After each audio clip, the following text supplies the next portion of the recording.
The underground monster boat's sudden strike on the enemy. Hello everyone. In our challenging times, we ponder where and why all of this is happening to humanity. But the topic of this video is not about that. It's about a weapon that never saw the light of day. Everyone has heard of submarines, and they are well known. But not everyone knows about underground boats. Yet, such projects existed in real life.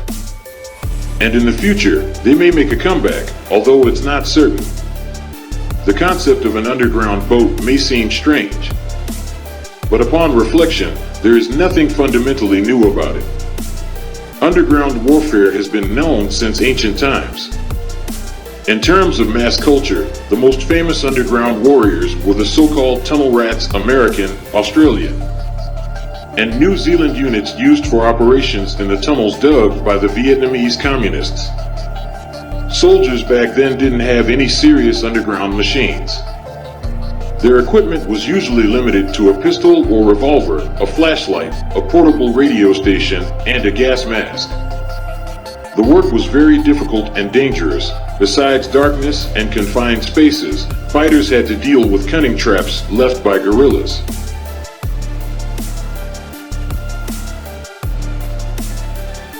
The underground monster, what prevents the creation of an underground machine capable of conducting combat operations. That is, like a submarine hiding in the depths and striking unexpectedly. The main obstacle on this path is simply the enormous required power. It's very difficult to break rocks. Have you found a power source? Good. But what about speed? Moving quickly underground is not feasible in any case, and the enemy won't wait for the right moment. Talking about safety is also pointless. There could be underground lakes and many other unpleasant surprises along the way. Metro builders solve these issues comprehensively. Tunneling shields not only dig, but also reinforce the tunnel with special blocks using a mechanical arm, partly explaining its slow passage speed. When the block is installed, jacks on the shield push against it, and the huge machine moves forward. And if working at great depths with very dense soil, manual labor is often sufficient. Sledgehammers and other simple tools come into play. The passage speed in this case is measured in tens of meters per month, sometimes even less. So, if a critical mechanism of the combat underground boat breaks down, no one can help. There won't be a fortified tunnel behind with workers and sledgehammers. This means the crew won't have a chance to survive, unless the machine is at an extremely shallow depth and can literally be pulled out from underground. There are many fundamental problems, especially when it comes to a long autonomous mission. For example, how to supply air for breathing to the underground boat. On a nuclear submarine, it's produced by electrolyzing onboard water. The same water cools the reactor. In the case of a subterranean vessel, this is simply impossible. One would have to find some original methods. Germans. From theory to theory. It is even strange that combat underground machines were still created. Considering all the difficulties. Here, the Soviet underground vehicle designed by a Treblev, a Kirillov, and a Baskin is often mentioned. But this is an industrial machine that was intended to be used, in particular, for the search for minerals. That is, not a combat submarine, although such projects also existed in the USSR. We will talk about this later. The pioneers in the creation of combat underground submarines can be considered the Germans. The patent for such an invention was registered in 1933 by the German inventor Horner von Werner. The underground apparatus was supposed to have a speed of up to 7 kilometers each and a crew of 5 people. It could carry a payload of 300 kilograms at the same time. The apparatus could move both underground and underwater. All this could be useful for carrying out sabotage actions. However, a full-scale underground attack on a powerful state, of course, was not considered possible in principle. Such a scenario remains the realm of fiction writers, not military theorists. In 1940, the idea of von Werner was remembered. As we know, the English Channel separates Britain and France. Without dominance at sea, the Nazis could not even think about landing in Britain, but they also did not want to leave such a dangerous enemy on the side.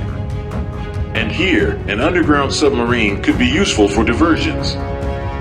Perhaps von Werner's project would have been given the green light, but the Reich Minister of Aviation of Germany, Hermann Göring, intervened.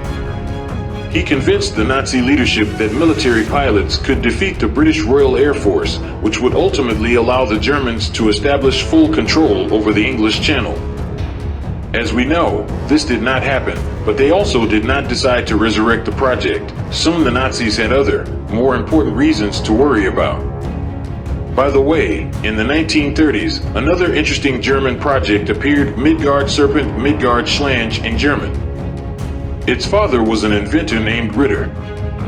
The project was much more ambitious than von Werner's idea, and the requirements for it were completely different. Like in the first case, the apparatus was supposed to move both underground and underwater. In the latter case, the diving depth could reach 100 meters. The submarine consisted of cells and somewhat resembled a train. Its length could be 524 meters. There were different versions, and its weight was 60,000 tons. For comparison, the largest nuclear submarines, the domestic submarines of Project 941 Akula, have a length slightly over 170 meters. In other words, Midgard Serpent could go down in history not only as the largest underground, but also as the longest submarine in the world. The construction of the apparatus was more than interesting. They wanted to install a drilling head with 4 drills with a diameter of 1.5 meters at the front. They were driven by 9 electric motors with a total power of 9,000 horsepower. The apparatus also had caterpillar tracks, driven by 14 electric motors with a total power of 19,800 horsepower to move on the ground. The required electric current for the engines was generated by 4 diesel generators.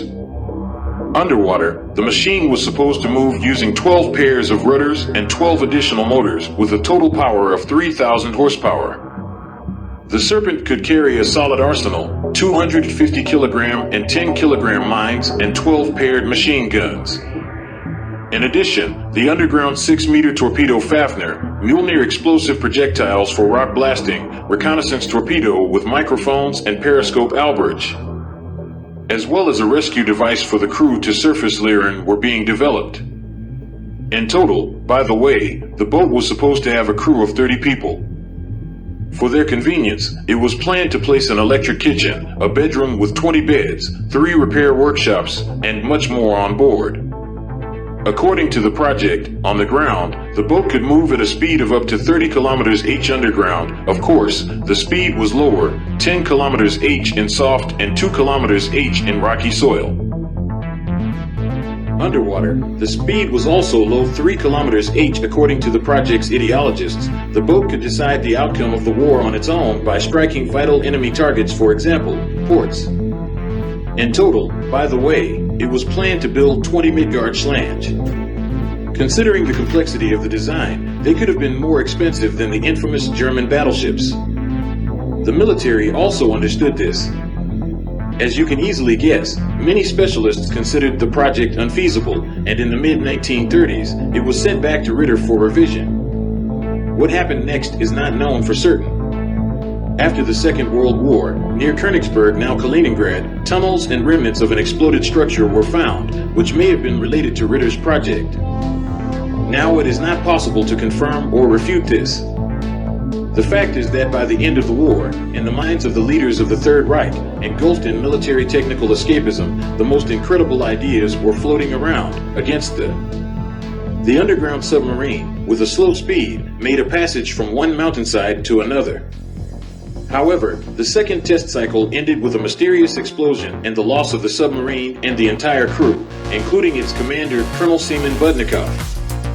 This incident was allegedly classified, and the machine was forgotten, a situation further exacerbated by the change in power in the USSR. With the arrival of Leonid Brezhnev, many of Khrushchev's projects were indeed forgotten. Interestingly, some respected sources seriously connect the hypothetical demise of a hypothetical Soviet underground submarine with the activities of an even more hypothetical extraterrestrial civilization. According to some theories, this civilization is actually terrestrial but exists, as some believe, beneath the Earth's surface. We do not dare to seriously consider this overtly fantastical version, especially since the combat mold could have perished for various reasons. And the sabotage by unknown intelligent beings is clearly not the predominant one. In reality, this is another example of the notorious urban legend, and finding the truth in such a situation can be difficult. Where did the information about the combat underground submarine come from? Perhaps the prototype for this story was the real creation of an underground rocket projectile in the USSR, a device for high-speed drilling of wells and soils and rock formations at speeds of up to 1 ms using reactive jets. One of the most realistic prototypes of underground submarines was the British Nellie. It was designed to dig deep trenches on the front lines during World War II. Along these trenches, infantry and light tanks could safely cross neutral zones and penetrate enemy positions. The fall of France in 1940 halted the implementation of the program. The new experiences of the military indicated that there would no longer be positional warfare in the spirit of the First World War, and the project was closed in 1943.